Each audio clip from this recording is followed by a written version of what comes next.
Voilà, mes amis, c'est un grand plaisir de se retrouver après un arrêt de pratiquement un mois, oui, avec les fêtes et le temps de reprendre, de se reprendre en main. Et voilà, on est reparti pour une longue année, surtout qu'il y a 2 mois cette année, de Hadar. Donc, on aura vraiment l'occasion de pouvoir être ensemble pendant un très très long moment. Alors, comme on a repris la Torah, comme vous le savez, à Simchat Torah, et qu'on a repris la première paracha Bereshit, bien qu'on est déjà dans Parshat Noach, mais aujourd'hui on va parler de Bereshit parce qu'il y a des choses très très importantes dans cette paracha.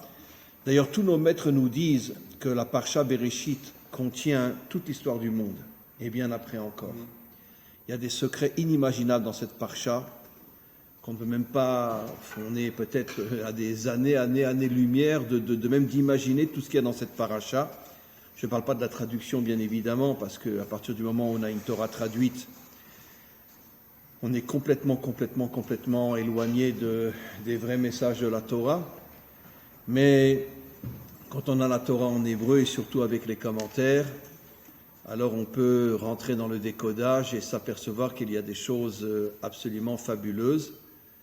Encore une fois, on pourrait parler pendant des millénaires rien que sur la Parsha Bereshit. On va prendre aujourd'hui une ou deux Nekuda, et avec l'aide du Maître du Monde, et à la mémoire de Monsieur et de Madame Caïn.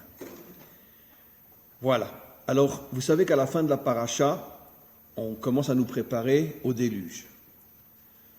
Hachem dit, Vayar Hachem, Ki Rabba Ra'at Adam Ba'aretz, Hachem, vu que les hommes se comportaient vraiment d'une manière odieuse, la débauche, surtout le vol, Vechol Yetzer Marchevot Libo Rak Rakol Hayom, et toutes les pensées des hommes étaient mauvaises toute la journée. Qu'est-ce qu'Hachem a dit? Vayomer Hachem, c'est toujours fin de Bereshit, on n'est pas encore dans Noach. Emre et Adam Asher Barati Me'al Pene Adama, je veux effacer l'homme que j'ai créé de dessus la surface de la terre. Donc c'est extraordinaire, vous voyez, hein, je vais dire quelque chose, je demande à Hachem de fermer les oreilles de ce que je vais dire, mais on est toujours, parce que bon, vous savez que les hommes sont des idolâtres, alors on est toujours en train de dire les tzadikim, il n'y a pas un tzadik dans la Torah qui n'a pas fauté. Même Moshe Rabbeinu a fauté. Il a frappé le rocher au lieu de parler. On ne comprend pas, nous, ce que c'est cette faute à notre niveau. Mais à son niveau, c'est quand même une grave faute, puisque Hachem l'a empêché de rentrer en Eretz Israël. Une punition inimaginable. David a fauté avec Bathsheba, etc. Mais on peut dire que même Dieu fait des erreurs. Il a créé l'homme, et à la fin de la paracha, il dit, bon, mais je me suis trompé, et je vais l'effacer. D'accord ? Il y a un secret inimaginable qui se cache. C'est pas le cours, hein, mais c'est juste une introduction. Il y a un secret inimaginable qui se cache derrière ça. Comment Hachem peut dire Vayomer Hachem Emre et Adam Asher Barati, je vais effacer l'homme que j'ai créé. Alors, ne le crée pas. Je comprends pas. Tu fais des erreurs. Alors, de là, on voit que, comme je dis souvent dans mes cours, ce monde n'a pas été créé pour ne pas fauter ou ne pas faire d'erreur. Vous ne trouverez pas un juste dans toute l'histoire biblique, à part dans cette dernière génération où l'homme rend un culte à l'homme, d'accord? Et donc à le tzaddik. Mais heureusement qu'on a la Torah pour nous rappeler qu'il n'y a pas un homme qui n'a pas fauté. Vous savez comment est mort le prophète Ésaïe? Scié dans un tronc d'arbre. Par qui? Par son petit-fils, l'ordure Ménaché. Et encore, il ne faut pas insulter les ordures, il était pire qu'une ordure. Un roi débauché, idolâtre, assassin, une véritable crapule. Et pourtant, qui était le fils d'un homme qui a failli être le Mashiach. Son père était Chizkiyahu, Améler. Et donc, il a assassiné son grand-père, il l'a scié dans un tronc d'arbre. Imaginez dans quelle souffrance le prophète Ésaïe est mort. Mais malheureusement, la Torah nous révèle pourquoi il a eu une punition pareille. Pourquoi? Parce qu'il parlait très mal de son peuple. il parlait très très très mal de son peuple. Bon, c'est vrai qu'à son époque, le peuple était idolâtre, le peuple était corrompu, c'était l'époque des rois idolâtres. Et tous les peuples tout Israël était corrompu. Vous savez combien de personnes, sur des millions à cette époque-là, on se mariait à 12, 13 ans, on avait plusieurs femmes. Donc imaginez le nombre de dizaines de millions de juifs qu'il y avait à cette époque-là. À l'époque du roi Salomon, nos maîtres nous disent qu'il y avait 50 millions de juifs. 50 millions. À l'époque du roi Salomon. Donc, à plus forte raison, après, puisque ça ne cesse d'augmenter. Vous savez combien de juifs ne se sont pas corrompus, ne se sont pas débauchés et ne se sont pas prosternés devant les idoles à toutes ces époques-là? 7000. 7000 sur peut-être 50, 60 millions de juifs. D'accord? C'est pour ça qu'à chaque fois que j'entends un rabbin qui dit le peuple élu, j'ai envie de l'égorger. Mais vraiment, j'ai envie de l'égorger. Mais en fait, c'est pas élu, c'est ni fra, c'est choisi. Mais évidemment, c'est ce que j'ai souvent expliqué, parce que tout le monde traduit par le peuple élu, et malheureusement beaucoup de rabbins aussi. C'est marqué nulle part le peuple élu, c'est marqué le peuple choisi. Choisi n'a rien à voir avec élu. Élu, ça veut dire que tu es le meilleur. Choisi, ça veut dire que Hachem t'a choisi pour une certaine mission. Comme j'ai choisi d'être avocat, j'ai choisi d'être médecin. Ça ne veut pas dire que je ne suis pas forcément meilleur qu'un médecin si je suis avocat, ou meilleur qu'un avocat si je suis médecin. On est le peuple choisi, on n'est pas le peuple élu. Et on ne sera jamais le peuple élu. Donc revenons maintenant à ce qu'on explique. Nos maîtres nous disent que Ésaïe a été puni parce qu'il parlait terriblement en mal contre son peuple. Mais le problème, c'est pourquoi il ne parlait pas en mal contre son peuple, parce que c'était tous des débauchés, tous des idolâtres, tous des assassins, tous des criminels et tous des voleurs. Mais c'était sans rôle. Comment ? C'était sans rôle de dénoncer ce qui se passait, c'est le rôle du prophète. Alors, c'est une question extraordinaire que demandent nos maîtres, mais il avait le droit de parler en mal sur son peuple, puisque c'est un prophète. Et nos maîtres répondent, il a le droit de dire du mal sur son peuple seulement si Hachem lui adresse une prophétie. Mais de lui-même, il n'a pas le droit. De lui-même, il n'a pas le droit. Et lui, sans que Hachem lui adresse des prophéties, il parlait en mal contre son peuple. Et c'est pour ça qu'il est mort scié dans un tronc d'arbre.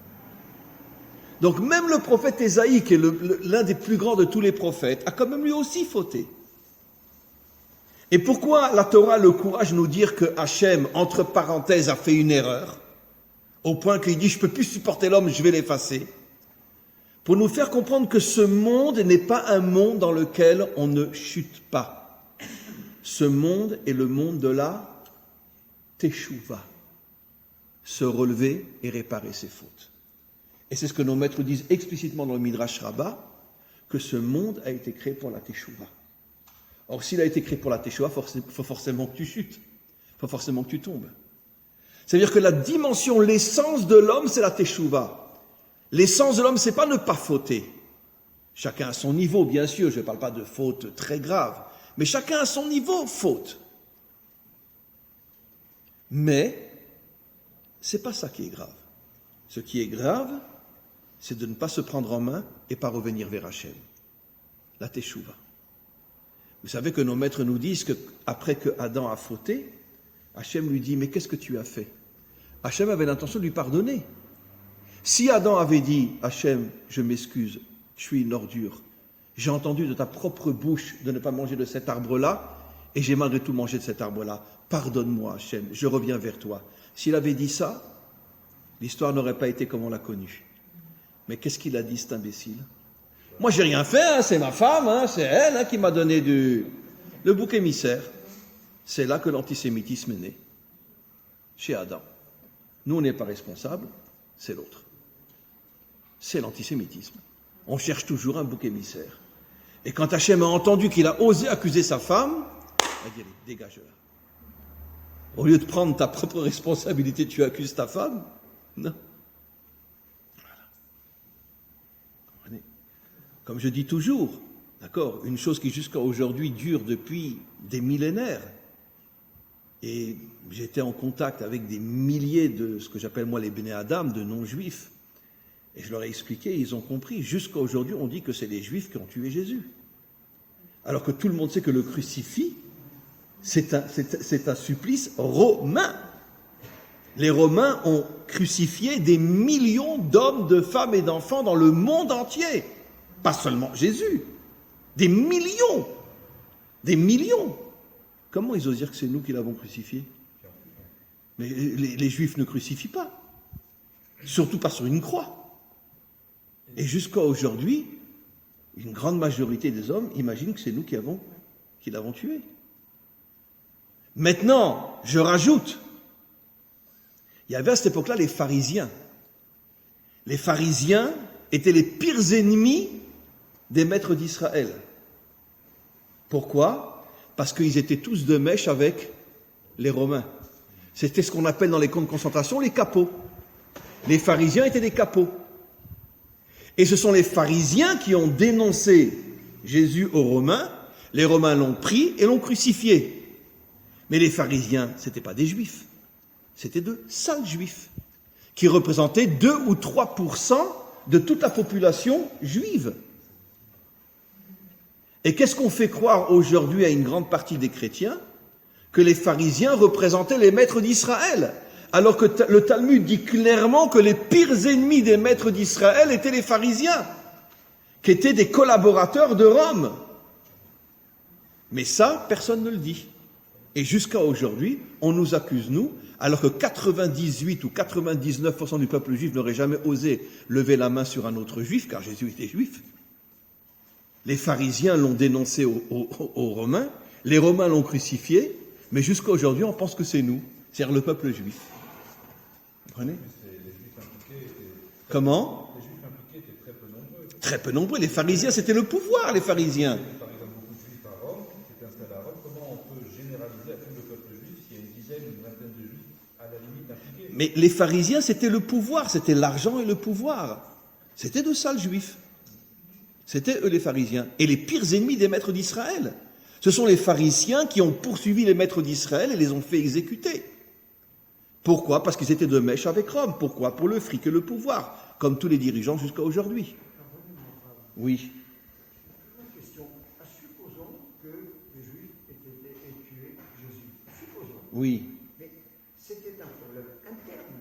En quoi le christianisme, aujourd'hui, dit que nous avons tué Jésus? Supposons que nous l'ayons fait. Nous avons tué un dissident. Oui, mais loin de faire encore une fois... Le rabbin a été tué par un juif. Écoutez, si je vous dis ce que la Gemara révèle, d'accord, vous allez vous tirer une balle dans la tête. D'accord? Nos maîtres nous disent clairement, d'accord, que les pharisiens ont mal agi à l'égard de ce qu'on appelle dans la Torah Yeshua, d'accord? Ce sont eux qui l'ont repoussé, et c'est à cause d'eux que sont tombés tous les malheurs sur Israël. Israël, le vrai Israël, qui était 90% des Juifs, d'accord? À cette époque-là, il y avait énormément de sectes dans le peuple juif, et il n'y avait pas de haine exagérée entre les sectes. D'accord? N'oublions pas que pendant 100 ans, tous les adeptes de Jésus étaient juifs, mangeaient kasher, faisaient Shabbat, mettaient les tefilines, priaient 3 fois par jour. Ils étaient juifs à 100%. Le premier qui a commencé on pourrait dire, à diffuser le christianisme à l'extérieur du monde, c'est Saint Paul. Mais jusqu'à lui, Jésus et tous ses disciples étaient juifs à 100%. D'accord? Je vais vous donner un exemple aujourd'hui. Je vous demande de fermer les oreilles. Mais dans notre peuple aussi, aujourd'hui, il y a énormément j'appelle-moi des sectes. Il y a aussi plein de sectes dans notre peuple aujourd'hui. Et pourquoi on va les tuer pour autant? Bon, très bien, on est ce qu'on est. Il n'y a pas de secte dans notre peuple, il n'y a pas les Torah, il n'y a pas, je ne citerai pas d'autres noms, mais il n'y a pas des gens qui sont enfermés dans leur système et qui ne voient que leur système et qui sont fanatiques de leur système. Le monde de la Torah est rempli de gens comme ça. La majorité même. Chacun, moi je suis ci, moi je suis ci, moi je suis ci, mais je suis ça. D'accord? Un jour, je rencontre quelqu'un qui me dit, moi je suis ça. Je lui dis, pourquoi tu me dis pas que tu es juif? Je lui dis, dis-moi que tu es juif. Pourquoi tu me dis, je suis ci ou je suis ça? Dis-moi, je suis juif. D'accord? C'est comme si quelqu'un y vient et puis il vient avec un jeans et il me dit, moi je suis un jeans. Mais non, t'es pas un jeans. Tu portes un jeans, mais c'est pas toi le jeans. Qu'est-ce que j'en ai à faire, moi, de savoir si tu es ci ou si tu es ça, etc. Tu es juif. D'accord? Donc je sais pas pourquoi on a commencé avec cette histoire de Yeshua. Mais en tous les cas, En tous les cas, oui, on vit dans un monde complètement tordu. On vit dans un monde, et comme on va le voir dans quelques instants, je vais vous étonner. Donc, encore une fois, je reviens sur ce que vous dites, que de toute façon, ce ne sont pas les Juifs authentiques qui ont tué Yeshua, ce sont les pharisiens qui étaient de sales ordures, qui étaient de mèche avec les Romains, et qui était une minorité de gens au pouvoir, détestés par Israël, et surtout détestés par les maîtres d'Israël. D'accord ? Et donc, je vais vous dire encore plus que ça maintenant. Vous savez ce que le Malbim révèle? Le Malbim, c'est un des plus grands commentaires du Nar. Vous savez ce que le Malbim révèle dans le Nar? Vous savez quelle était l'origine au départ des pharisiens? C'était des Édomites qui s'étaient convertis. Mais qui s'étaient convertis faussement pour ne pas être exterminés par Israël quand il y a eu la guerre entre Israël et Édom. Ils se sont rendus, ils ont dit on veut devenir juifs. Ils sont arrivés en Israël, ils se sont faussement convertis, et c'est eux qui ont donné naissance au mouvement pharisien qui était foncièrement antisémite. Et bien sûr. Il y avait quand même le grand Gamaliel qui était pharisien et ainsi que Hillel. Non, ils n'étaient pas pharisiens, cher ami. D'accord. Non, sincèrement non. Au contraire, ils étaient franchement contre les pharisiens. Tous les grands maîtres, Rabbi Akiva, Rabban Gamliel, Rabbi Yehuda Anassi, n'étaient pas des pharisiens. Je ne sais pas d'où vous tenez cette information, on pourra en discuter si vous voulez en privé, mais je vous affirme que non. Ce n'étaient pas des pharisiens. Les pharisiens, c'était les gens du pouvoir à la solde de Rome, dont une grande partie d'entre eux étaient d'origine édomite. Édom, c'est la terre fondée par Esav. Et une partie des Édomites, quand il y a eu la guerre entre elles, ont quitté le Proche-Orient, ont traversé la mer et ont fondé Rome. C'est Malbim qui le dit.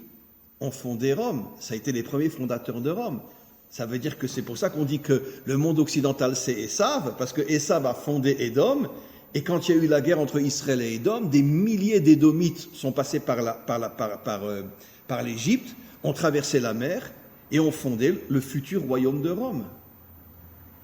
Donc à l'origine, les Romains sont d'origine édomite, comme les pharisiens chez nous. Donc il y a des choses absolument inimaginables qu'on voit dans l'histoire. Mais revenons maintenant à ce que j'explique, parce que je n'ai même pas encore commencé mon cours. Qu'est-ce qu'on voit de là? Que le monde n'a pas été créé pour ne pas faire des erreurs. Même Hachem a fait une erreur. La preuve, c'est qu'il était obligé d'éliminer toute l'humanité. Sauf une famille, la famille de Noach. Et en plus, il a fait une deuxième erreur. Bon, je sais qu'il n'écoute pas, mais c'est pas grave. Quelle est la deuxième erreur qu'il a fait? Mais il le fait exprès de faire des erreurs pour nous montrer quel est le modèle de ce monde. Évidemment qu'il fait exprès de faire des erreurs. Quelle est la deuxième erreur qu'il a fait? Une fois qu'il a détruit le monde, qu'est-ce qu'il dit tout de suite après? Je jure que je ne le ferai plus jamais. Bah, attends, je comprends pas. Tu détruis le monde et puis après tu jures, par chatte noire, que tu ne détruiras plus jamais le monde. Mais qu'est-ce qui t'arrive? Qu'est-ce qui t'arrive? Qu'est-ce que la Torah veut nous montrer? Que ce monde est un monde d'erreur. Ce monde est un monde de faute. Et ce monde n'a été créé que pour la teshuva. Bon, si tu ne tombes pas, si tu ne fautes pas, tu ne peux bien sûr pas faire teshuva. Qu'est-ce que c'est l'essence de l'homme authentique? La teshuva. C'était qu'une introduction. Maintenant, je commence le cours. Très bien. Attendez, il n'y a pas quand même une autre mission qu'a reçue l'homme aussi à la teshuva? Oui, la teshuva, c'est de réparer le monde. La réparation. Mais justement, mais la teshuva... Le monde a été créé d'une façon tellement imparfaite que c'est la mission de l'homme. Mais vous avez un milliard de fois raison. C'est quoi la teshuva? C'est la réparation de ce que j'étais. Maintenant, si toute l'humanité fait teshuva au moment de la délivrance finale, c'est la réparation du monde. Un monde meilleur. Puisque la teshuva, c'est la réparation de ce que j'ai été. Donc c'est ça, le monde a été créé à l'envers, comme on va le voir, pour être remis à l'endroit par l'homme. Maintenant, je vous pose une question. Il faut qu'on avance parce que c'est déjà 25 minutes rien que d'introduction. Je vous pose une question. Alors, qui c'est qui est responsable de la faute du déluge? Comment? Non, à part Dieu, lui, c'est sûr qu'il est super responsable. Mais quel est sur terre, qui est responsable? Comment? Mais non, Noah. Non, je parle de ceux qui ont fauté. Bon, ceux qui ont fauté. Bon, il n'a pas prié, c'est vrai, mais au niveau de ceux qui ont vraiment fauté, les hommes. D'accord? Les hommes. C'est eux qui ont fauté. Très bien. C'était des corrompus, des débauchés, de tout ce que vous voulez. Et surtout que... Quand vous dites les hommes, vous incluez les femmes? Ah oui. Ah oui, bien sûr. Oui, oui. Oui, parce qu'un homme, une femme, c'est la même chose. Surtout aujourd'hui. Et le... Comment? Oui, mais on va le voir. On va le voir. Maintenant, mes amis, vous avez tous tort. Ce ne sont pas les hommes sur terre qui ont commencé à amener le déluge dans le monde. Ce sont les anges. On va le lire, le verset. Vayiru bnei Elohim, les fils d'Elohim, dans toute la Torah, bnei Elohim, c'est quoi la traduction? Les anges, qu'on appelle bnei Elohim. Vous savez que j'ai traduit volontairement par fils d'Elohim, mais en vérité, le mot ben ne veut pas dire fils. Qu'est-ce que veut dire ben? Non, binyan, construit par. Ceux qui ont été construits par Dieu. Le mot ben vient du mot binyan, bonnet, construire. Donc ceux qui ont été construits par Dieu, qui a été construit par Dieu? Les anges. D'accord? Parce qu'ils n'ont pas de Yetzer hara au début. Vayiru bnei Elohim et benot Adam. Ils ont vu les filles d'Adam. On va voir comment ils les ont vues. Et qu'est-ce qu'ils ont fait? Bien sûr. Qui tovotena, qui était super belle. Vayikru lahem nashim, ils les ont pris pour femmes. Mikol asher bacharu, et ils ont pris les plus belles. Après, il est dit, Vayomer Hashem, quand Hashem il a vu ça, il a dit, Lo yadun ruchi be'adam, je ne veux plus que mon esprit soit dans ce monde. Ce ne sont que des hommes de chair. Et après, on rajoute, Anephilim ayu ba'aretz, ceux qui sont tombés d'en haut étaient sur terre, et c'est eux qui ont dominé le monde et qui ont amené le monde à la débauche, à l'idolâtrie, au vol, au crime, au déluge. Des anges? Mais qu'est-ce qui s'est passé? Des anges. Comme je dis toujours, la plus grande insulte que tu puisses faire à un homme, c'est lui dire « Oh, t'es un ange ». C'est pire que tu lui disais « T'es la pire des ordures ». Pourquoi? Un ange? Lo alenu. Je ne suis pas un ange, je suis un homme, pas un ange. Comment les anges, la Torah le dit explicitement, sont responsables du déluge? Comment? Comment c'est possible? Qui étaient ces anges? C'étaient les anges qui avaient refusé la création de l'homme, dont leur chef s'appelait Asa ve'Azaël. Et ce sont ces anges qui ont créé la bande de Asa. Non, pas Gaza, Asa. Asa.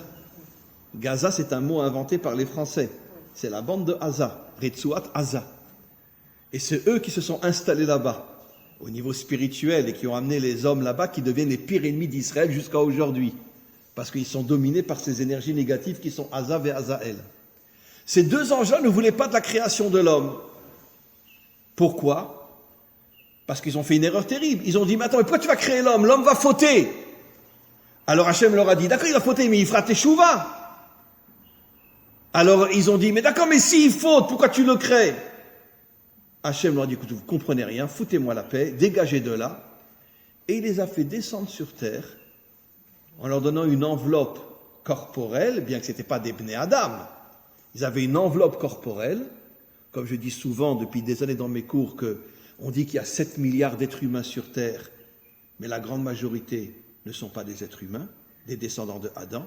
Ils ont une forme humaine, mais ce ne sont pas des descendants de Adam. D'accord? Je raconte toujours cette histoire-là, qu'une fois, la première fois que j'ai fait ce cours, ça remonte peut-être à une dizaine d'années, j'ai un raf qui m'appelle, il me dit, mais comment vous osez dire une chose pareille? Quoi, il y a des créatures qui ne sont pas des descendants de Adam sur terre? Comment vous osez dire une chose pareille? C'était un Français. Je lui dis, dis-moi, Mengele, à Auschwitz, qui triait des enfants de 7-8 ans dans ceux qui descendaient du train, et sur lesquels il faisait des opérations à cœur ouvert, etc., et qu'il leur sortait les boyaux, et que les enfants hurlaient de douleur, etc. C'était un descendant de Adam, lui. Eh bien, écoutez, de ma bouche à Hachem, il s'est mis à pleurer au téléphone, il m'a dit, Ravdinovitch, pardon, comment j'ai pu dire une chose pareille? Évidemment que c'est impossible qu'il n'y ait que des Bnei Adam sur terre. Comment un homme peut oser faire une chose pareille? Comment un homme, Daesh, peut couper la tête d'un prisonnier et jeter la tête à ses enfants pour qu'ils jouent au football avec, comme on l'a vu sur YouTube? Ça, c'est un descendant de Adam? Évidemment que non. Adam a été créé Betselem Elohim. Même s'il faute, mais il ne peut pas arriver à des fautes pareilles, à torturer un enfant vivant. C'est impossible. Impossible. Quel était l'un des supplices les plus extraordinaires de Daesh, surtout chez les femmes yazdines. D'accord? Il les attachait sur le mur avec les jambes ouvertes, nues, et il faisait rentrer des grands morceaux de bois. C'est des Bnei Adam, ça? Tu oses dire c'est des descendants de Adam? Non.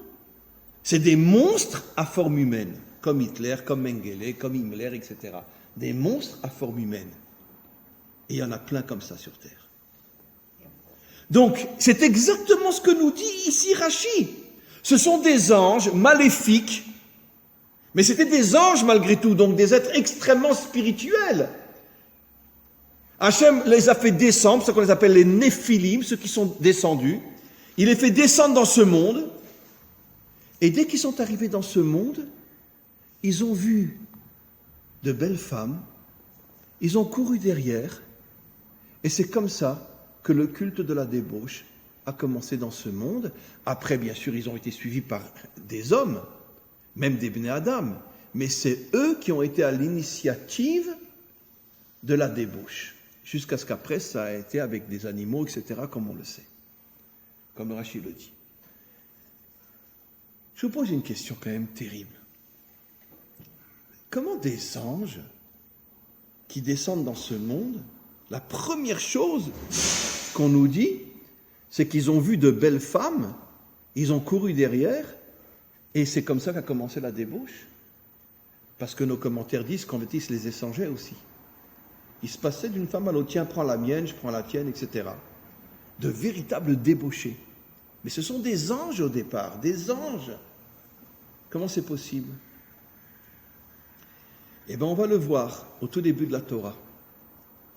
Parce que, mes amis, comme on l'a souvent expliqué, quand quelqu'un est complètement déconnecté de ce monde et qu'il n'a pas en lui les forces de combattre toutes les séductions et parce que toute sa vie, il vit dans un monde spirituel. Et bien, dès qu'il sort dans ce monde et qu'il voit ce monde, il tombe. Il ne tient pas le coup. Ça veut dire que qui sont les plus faibles sur terre? Les gens spirituels déconnectés de la réalité, dont le symbole, c'est l'ange. Voilà. Oui. C'est extraordinaire.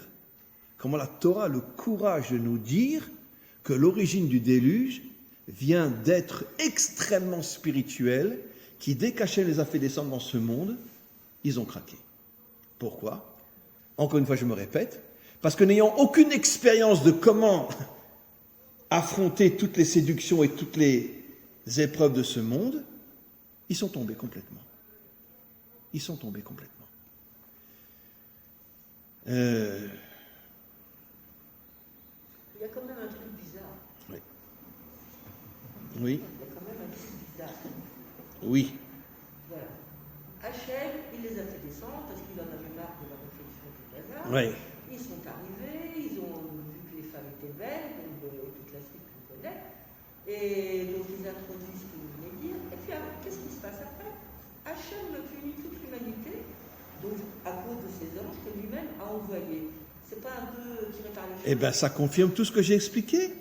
C'est que Hachem fait plein d'erreurs. Ah ben voilà. Oui. Il fait plein d'erreurs. Et l'une des plus grandes erreurs devant laquelle il va comparaître devant un tribunal, d'accord, c'est que toutes les mamans à qui on a pris les enfants à Auschwitz, qu'on a torturés à mort, d'accord, dans des salles d'opération, Je ne sais pas comment il va leur répondre à ces mamans-là. Très bien. Eh bien, on le laissera faire. Là, c'est son problème. Je sais qu'il m'aime Hachem, donc il s'en fout comment je parle. Mais comprenons. Comprenons. Il disait, quand je l'ai connu, il disait Hachem, c'est mon copain. Qui? Mon mari. Ah, ouais. Ben, où il est? Ah, oui. Mon copain. Oui, je dirais franchement que ça peut être notre copain, mais il faut avoir les yeux ouverts. Il faut savoir qu'il y a des dimensions dans Hachem qui nous dépassent complètement et qui nous révoltent complètement. Et n'oublions pas que qu'est-ce qui se passe? Le premier qui a, si j'ose dire, bon, je vais le dire d'une manière un peu forte, mais le premier qui a insulté Hachem, il s'appelait comment? Bien qu'il avait un amour fou pour lui, mais comment il s'appelait le premier qui l'a insulté Hachem? Non, Abraham. Il a dit quoi? Toi qu'on appelle le juge de toute la terre, tu ne sais même pas rendre justice? À Shofet Kol Haaretz Lo Ya'aseh Mishpat? On t'appelle le juge de toute la terre, tu n'es même pas foutu de rendre justice? Quand il lui a dit qu'il allait détruire Sodome et Gomorrhe. Il a quand même eu ce courage, Abraham.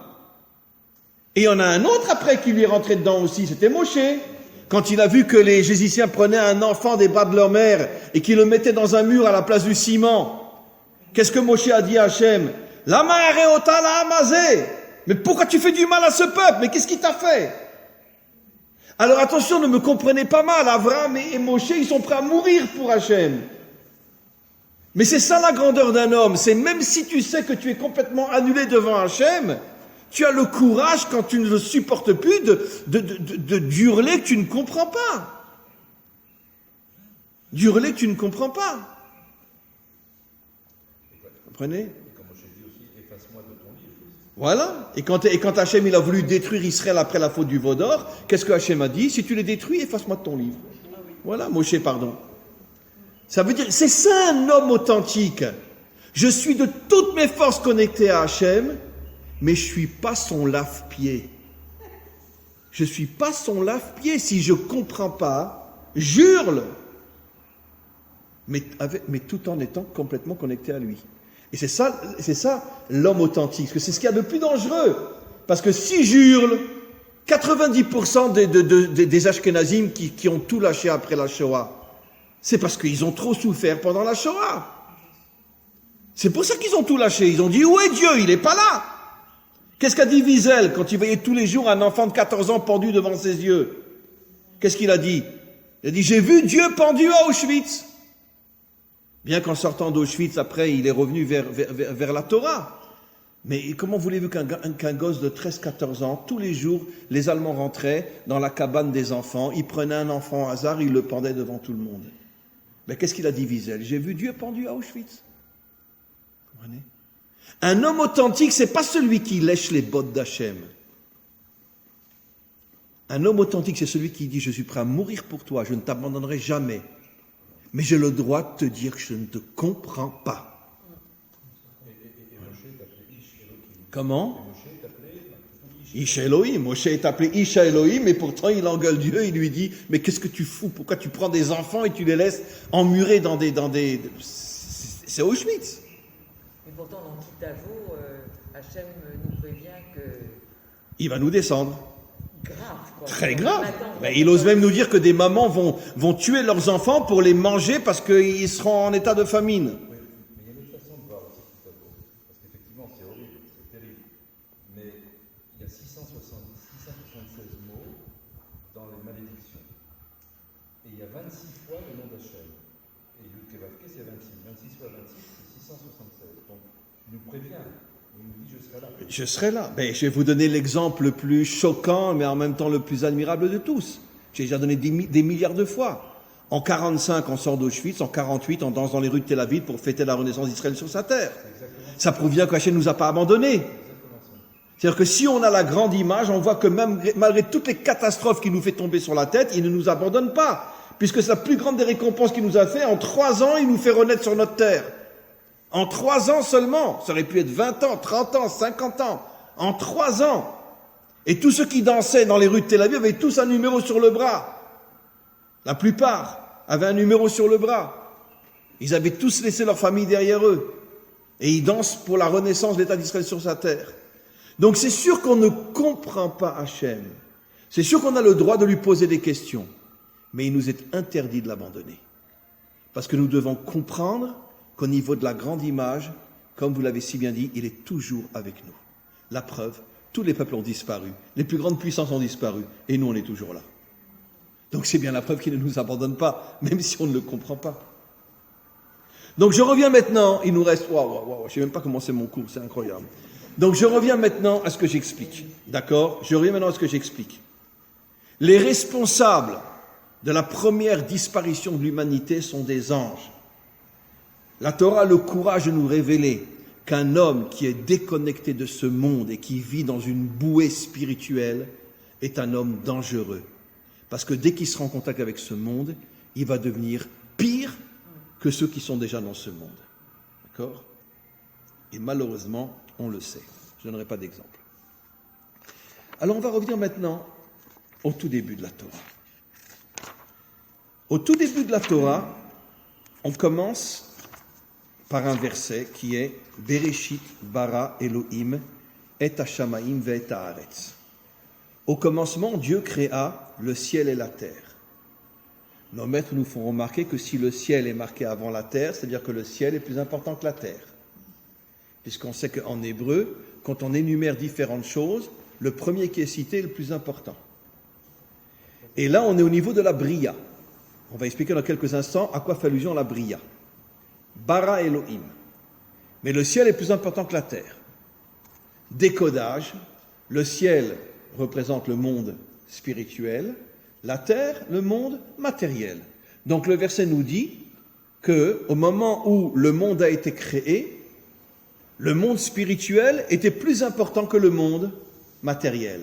C'est bien ou c'est pas bien? Catastrophe, on va le voir. Oui. Maintenant, on continue. Deuxième verset. Ah, le monde spirituel est plus important que le monde matériel. Ve'aretz haïta tohu ve'bohu. La terre était dans un monde de confusion totale. Ve'chosher al pene tehom. Toute l'obscurité recouvrait le monde. Ve'ruach Elohim merachefet al pene hamayim. Et le souffle divin était déconnecté du monde matériel. Merachefet al. Il planait au-dessus. Il n'y avait aucune connexion entre le monde matériel et le monde spirituel. Qu'est-ce que la Torah a le courage de nous dire? Que si tu donnes plus d'importance au monde spirituel qu'au monde matériel, eh ben tu vas transformer le monde matériel dans un monde d'obscurité, de mal et de malheur. Ben oui, c'est ce que font toutes les religions depuis qu'elles ont été créées. Où sont les religieux? D'accord? À l'église, à la synagogue. Qui c'est qui tient le monde dans les mains? Les méchants. Voilà. Pourquoi? Puisque les religieux, eux, ils sont avec leurs livres en train de prier. Les méchants, le fric et le pouvoir. Voilà le courage que la Torah a le courage de nous révéler. Ah, le ciel est plus important que la terre. Très bien. Et dans quelle situation est la terre?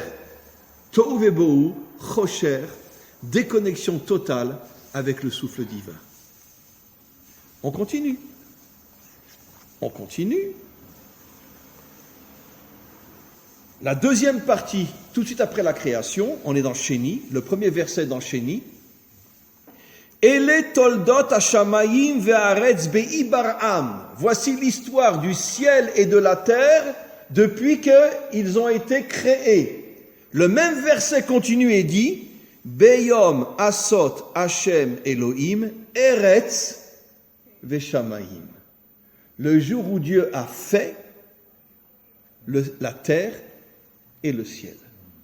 Tous les commentaires posent une question. Attends, comment dans le même verset, on commence à mettre le ciel avant la terre et après, on termine en disant que la terre est avant le ciel? Mais parce que c'est pas le même mot. Quand c'est que le ciel est avant la terre? Quand c'est le mot bria. Quand c'est que la terre est avant le ciel? Quand c'est le mot asiya. Et très juste, quand on parle de Bria, c'est que Elohim, et quand on parle de Asiya, c'est Hashem Elohim. La première fois que le mot Hashem apparaît, c'est quand on met la terre avant le ciel. Et quel est le vrai nom de Dieu? Elohim ou Hachem? Hachem. Ce qui veut dire que le faux Dieu, il met le ciel avant la terre, et le vrai Dieu, il met la terre avant le ciel. J'explique. Comme vous l'avez dit une fois, Elohim, c'est la même gématria que Ateva, et donc c'est le panthéisme. Absolument. Ateva, c'est le panthéisme. C'est vegan. Une fois, je rentre dans un magasin vegan, c'était bon peu importe où, tu te rappelles? Et puis, je lui dis, c'est quoi cette inscription? Parce que j'avais jamais vu, c'est quoi cette inscription vegan sur les produits? Parce que c'était un magasin bio. Elle me dit, ah, vous savez pas? Mais c'était la nourriture de Adam Arishon. Il était vegan. Comme ça, je vous le garantis. Hein. Je lui dis, ah, mais d'où vous savez qu'il était vegan, Adam Arishon? Elle me dit, mais tout le monde le sait. C'était un vegan. Bref, on continue. Donc, maintenant, regardez. Vous savez combien de mondes ont été créés? 4. 3 mondes spirituels et un monde matériel. Le premier, le plus haut des mondes spirituels, s'appelle le monde de la Hatzilut. Juste en dessous, qui est encore un monde très spirituel, le monde de la Bria. Après un monde encore spirituel, le monde de la Yetzira. Et le seul monde matériel s'appelle le monde Asiya, le monde dans lequel on est. Ce qui veut dire que le mot Bria fait allusion à une dimension spirituelle. Bereshit bara Elohim. C'est pour ça que le ciel est avant la terre. Mais quand on parle de Asiya, Beyom Asot, Hashem Elohim Eretz Veshamayim. La terre est avant le ciel. Et là apparaît pour la première fois depuis le début de la Torah le nom divin authentique, Yudke Vavke Hashem. Qu'est-ce qu'on comprend de là? Sortez vos mouchoirs, pleurez. D'accord? Pourquoi le monde a été créé? Parce que Hashem, il veut être dans le monde matériel. Il ne veut pas être là-haut. Et pourquoi Hashem, il ne veut pas être là-haut? Parce qu'il sait que si on est là-haut, c'est la fin du monde. Qui c'est qui a amené le déluge? Les anges. Alors attention, c'est marqué Eretz Veshamayim. Ne te déconnecte pas du monde d'en haut. Mais l'homme authentique a pour mission d'amener le monde d'en bas avant le monde d'en haut. Vous savez, je vous ai souvent rapporté cette histoire extraordinaire qu'un rave, c'est dans le Talmud, un rave donnait un cours et puis tout d'un coup, il y a un élève qui s'évanouit en plein cours. Il a ce qu'on pourrait appeler en français mavette clinique, la mort clinique. Tous les élèves se mettent à prier avec le rave pour le ramener. Bon, il y a un S, il revient. Mais il a un visage que son maître décrypte, qu'il a un visage... Il a vu quelque chose. Une fois que les élèves sont partis, le maître lui dit « Mais qu'est-ce que tu as vu? Pourquoi tu as un visage comme ça? On dirait un Ashkénaze. C'est incroyable. C'est très triste comme ça. » Ce n'était pas un Marocain, parce que sinon il aurait dansé. Mais non, très triste. Alors il lui a dit « Rav, j'ose pas te dire ce que j'ai vu. Olama four, j'ai vu un monde à l'envers. J'ai vu que ceux qui étaient en haut étaient en bas et que ceux qui étaient en bas étaient en haut. » Et le Rav lui a dit « Lo, Olama four raïta. Olam Barour Raïta. T'as pas vu un monde à l'envers, t'as vu un monde remis à l'endroit. Et nos maîtres décryptent. Qu'est-ce qu'il a vu? Ceux qui sont en haut sont en bas et ceux qui sont en bas sont en haut. Qu'est-ce qu'il a compris? Il a compris que ceux qui sont en haut doivent se connecter au monde d'en bas. Ceux qui sont en bas doivent se connecter au monde d'en haut. Traduit en français. Ceux qui sont très spirituels, parce qu'ils sont nés avec une nature spirituelle, doivent tout faire pour se connecter au monde d'en bas. Et surtout pas rester en haut. Et ceux qui sont nés avec une nature très matérialiste doivent tout faire pour se connecter au monde d'en haut. Ça veut dire qu'en vérité, chacun d'entre nous naît avec une nature très particulière. C'est sûr qu'il y a des gens qui naissent avec une nature très spirituelle et d'autres avec une nature très matérielle. Mais le spirituel, qu'est-ce qu'il doit faire? Il doit rester à la synagogue? Non. Il doit s'engager à l'armée, apprendre un métier, travailler, tout en restant extrêmement spirituel. Aujourd'hui, je vais raconter une histoire absolument incroyable. Il y avait un déménagement juste à côté de chez nous. Et alors là, j'étais comme ça. Parmi les déménageurs, un chassid gour, avec le pantalon jusque-là, les chaussettes, chassid gour, hein, ils ont les chaussettes et trucs comme ça, la tête rasée, l'épée haute, une grosse kippa noire, des muscles comme ça, un déménageur. J'appelle mon épouse, je dis, mais regarde ça, un chassid gour déménageur. J'ai dit, tu vois, le monde est en train de changer. Enfin, les religieux commencent à comprendre qu'ils ne peuvent pas rester en haut, ils doivent descendre en bas. Bon, on sait qu'il y a de plus en plus d'ultra-orthodoxes qui sont maintenant à l'armée, dans les unités combattantes les plus élevées, parachutistes et tout, puisque j'ai enseigné à l'armée, je sais de quoi je parle. Mais c'est incroyable. Il y a un réveil, effectivement, que ceux qui sont en haut comprennent que leur mission, c'est de se connecter aussi avec le monde d'en bas. Et ceux qui sont en bas doivent comprendre qu'ils doivent se connecter aussi avec le monde d'en haut. D'accord ? Une fois, je raconte encore un exemple, je donnais un cours, parce que tous les lundis soirs, j'ai un cours en hébreu en bas, et puis tout d'un coup, il y a un jeune de Tel Aviv qui arrive, d'accord ? Je n'arrivais pas à voir son visage parce qu'il avait des tatouages d'ici jusqu'aux pieds, complètement tatoués, et avec une queue de cheval, d'accord ? Il s'assoit sans kippa. Pendant tout le cours, il m'écoute sans kippa. D'accord ? Bon, très bien, ça ne me dérange pas. Je veux dire, je ne veux pas de kippa, c'est son problème, ce n'est pas le mien. Et à la fin, il vient vers moi, il me dit, Rav, je peux vous parler ? Je dois vous parler. Il s'appelait Yuval. Et il commence à me raconter sa vie, etc. Bon, il était très musclé, donc il me dit, il est un entraîneur de coach, etc. Et bon, je me fous une claque parce que je suis un sale petit orgueilleux. Mais il me dit, Rav, sachez que j'étais à des années-lumière de même savoir que j'étais juif. Ça ne m'intéressait même pas. Et depuis que j'ai découvert vos cours, je suis en train de faire teshuva. Et qu'est-ce qu'on voit de là ? Un tatoué des pieds jusqu'à la tête. Que de cheval. Il écoute le cours sans qu'il passe sur la tête. Mais il ose me dire qu'il est en train de faire teshuva. Ça veut dire que c'est ça ce que cet élève il a vu. Mais lui, il n'a pas compris, il a dit, j'ai vu un monde à l'envers. Pourquoi ceux qui sont en haut sont en bas et pourquoi ceux qui sont en bas sont en haut ? Et le maître dit, mais t'as rien compris, c'est ça la vraie vie. C'est que ceux qui sont en haut doivent descendre en bas et ceux qui sont en bas doivent monter en haut. C'est-à-dire que chacun doit se connecter à son contraire. Un vrai religieux, c'est quelqu'un qui travaille, et un vrai laïc, c'est quelqu'un qui va à la synagogue et qui étudie la Torah. Ça, c'est le monde de la délivrance finale, où ceux qui sont nés avec une âme spirituelle descendront vers le bas, et ceux qui sont nés avec une âme matérielle monteront vers le haut. C'est-à-dire, il n'y aura plus comme aujourd'hui, au niveau de la grande image, les religieux en haut et les laïcs en bas. Il y aura les laïcs à la synagogue et les religieux dans l'informatique ou à l'armée. Ça sera le monde de la délivrance. Mais pas seulement au niveau d'Israël, au niveau de l'humanité tout entière, où chacun comprendra qu'il a été créé avec un caractère qui doit l'amener à chercher le contraire de ce qu'il est. Voilà. Ça, c'est le monde de l'avenir. Alors maintenant, on comprend pourquoi, au niveau du monde de la Bria, qui est un monde spirituel, le ciel est avant la terre. Et qu'est-ce que la Torah ose nous dire ? Si le ciel est avant la terre, le monde matériel est un monde d'obscurité, un monde de malheur et un monde de déconnexion totale du divin. Pourquoi l'homme a été créé ?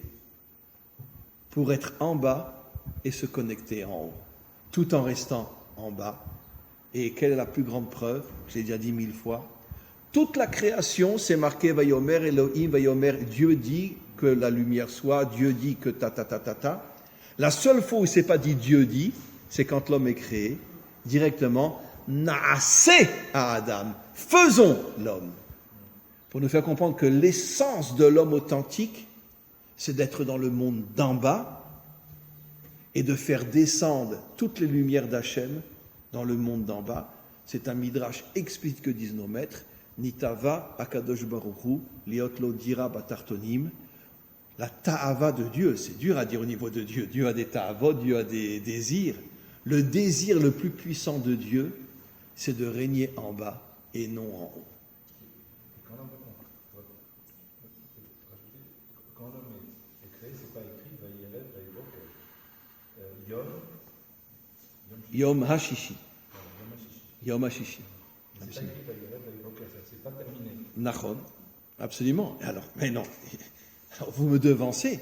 C'est pour ça que le dernier verset de la création, Asher bara Elohim la'asot. Qu'est-ce que dit le verset?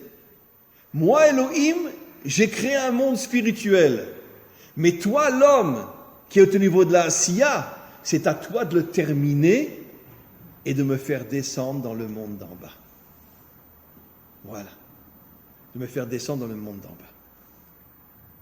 Maintenant, on va aller encore un petit peu plus loin. Il y a encore des choses magnifiques à voir, qu'on a déjà évoquées, mais qui vont tellement, comme un puzzle, sans on pourrait dire, se mettre en place avec tout ce qu'on a expliqué. Dans les premiers versets, où c'est marqué qu'à cause du fait que le monde spirituel était plus important que le monde matériel, ce qui est une grande erreur, puisque le travail de l'homme, c'est de faire l'inverse, de donner plus d'importance au monde d'en bas qu'au monde d'en haut, tout en étant connecté au monde d'en haut, bien sûr, d'accord? L'exemple le plus célèbre, c'est le roi David. Le roi David est un matérialiste comme on ne peut même pas imaginer, mais il ne dort pas la nuit. Toute la nuit, qu'est-ce qu'il fait? Il écrit des psaumes, il prie, il étudie, etc. Ça veut dire qu'il a compris que parce qu'il avait reçu une nature très matérialiste, parce que c'est un guerrier inimaginable, à l'âge de 16 ans, il descend déjà Goliath, d'accord? Il a compris que son travail, c'était justement de se connecter au monde d'en haut, mais tout en restant dans le monde d'en bas, tout en restant un guerrier inimaginable. Alors maintenant, regardez, le premier jour, on est dans l'obscurité totale, qu'est-ce que dit Hachem? Vayomer Elohim yehi or. Que la lumière soit. On parle de la lumière du soleil, la lumière de la lune, impossible. La lune et le soleil ont été créés le 4e jour. On parle de quelle lumière? La lumière qu'on appelle le Or Haganouz, comme c'est marqué dans nos commentaires, la lumière cachée. Et on va voir où elle est cachée. La lumière cachée. Ça veut dire que c'est une lumière spirituelle très très forte, au sujet duquel le Zohar dit que quand le Mashiach découvrira cette lumière, elle lui donnera les forces de réparer le monde. Pas seul, avec une grande partie de l'humanité, comme le dit le Zohar, mais il réparera le monde. Mais il faut trouver cette lumière cachée où elle est. Et tout de suite après, c'est marqué Vayar Elohim Kitov, Hachem a vu que c'était bien, Vayere, Vayivoker, etc. On l'a déjà dit des milliers de fois, quand on veut connaître la définition d'un mot dans la Torah, on regarde là où il est dit pour la première fois. Le mot Tov est dit pour la première fois au sujet de la création de la lumière. On parle d'une lumière spirituelle, mais une lumière qui va amener la délivrance. Pourquoi? Elle s'appelle Or Haganouz, la lumière cachée. Où elle est cachée cette lumière? Où elle est cachée cette lumière? Où elle est? À la synagogue? Aucune chance. Où elle est cette lumière? Elle est cachée dans le monde matériel. Vous voulez une preuve qu'elle est cachée dans le monde matériel, cette lumière? Personne ne le sait, parce que le monde matériel, on ne voit que sa forme extérieure. D'accord? Très bien. Alors, le Mashiach, il vient sur un âne. D'accord? Mashiach est Sfarad, l'âne est Ashkenaz. Non, mais je ne suis pas en train de l'insulter, parce que vous allez voir ce que je vais dire. Très bien. Le Mashiach vient sur un âne. Comment on dit âne en hébreu? Chamor. Chamor, ça vous fait penser à quel mot? Chomer, la matière. Pourquoi le Mashiach vient sur un âne? Le Zohar dit, parce que le Mashiach va être le premier à dévoiler la lumière cachée, qui est cachée à l'intérieur du Chomer, à l'intérieur de la matière. Et c'est pour ça qu'il vient sur un âne, parce que l'âne fait allusion à la matière. La lumière que Dieu a cachée dans ce monde, elle n'est pas en haut, elle est en bas. En bas. On va aller un petit peu plus loin. Quelle est la terre qui correspond à un âne? La terre qui correspond à l'âne, la terre d'Israël. La lumière cachée est cachée dans la terre d'Israël. C'est pour ça que tous les peuples l'appellent la terre sainte, sans trop savoir pourquoi. Eh bien, la lumière cachée est cachée à l'intérieur d'Israël. C'est là qu'Hachem a caché la lumière. Vous comprenez pourquoi Adam et Ève ont décidé de se faire enterrer à Hebron? Parce qu'ils savaient que la lumière cachée qui allait délivrer le monde se trouvait en Israël. Et pourquoi les pères et les mères ont voulu s'enterrer à Hebron? Parce qu'ils savaient que Adam et Ève étaient enterrés à Hebron. Et parce que l'enterrement de la racine d'Israël à côté de la racine de l'humanité tout entière est le microcosme de la délivrance finale, où Israël et les nations seront unis pour l'éternité. Et c'est pour ça que les pères ont décidé de s'enterrer là où Adam et Ève étaient enterrés. Eux sont la racine de l'humanité tout entière. Pendant toute l'histoire humaine, il y a une séparation totale entre l'humanité et Israël, bien qu'aujourd'hui ça change énormément au niveau des peuples, pas au niveau des dirigeants, mais au niveau des peuples. Il y a un réveil inimaginable dans les nations aujourd'hui. Et c'est pour ça que c'est le microcosme de la délivrance finale. Alors maintenant, on revient. La lumière est cachée dans la matérialité. C'est ça le code du mot chamor, l'âne, qui veut dire chomer. Mais dans quelle matérialité? Alors on va revenir à un texte extraordinaire dans le Zohar. Vayivra bereshit bara Elohim et hashamayim ve'et haaretz. Le Zohar traduit bereshit bara Elohim et ha'ish ve'et ha'isha. L'homme, c'est le ciel, et la femme, c'est la terre. Bien sûr. Qui est le plus grand des deux? La femme. Oui, madame, vous avez raison. Vous avez toujours raison. Évidemment. Et on va le prouver, on l'a déjà prouvé 1000 fois. On va revenir. L'homme est créé. Et puis qu'est-ce que lui dit Hachem? Lo tov eyot Adam levado. Il n'est pas tov que l'homme soit seul. Tov, c'est quoi? C'est la lumière. Et il crée la femme. Ce qui, pour que l'homme puisse avoir le tov, il faut qu'il soit marié. Donc, où se trouve le tov?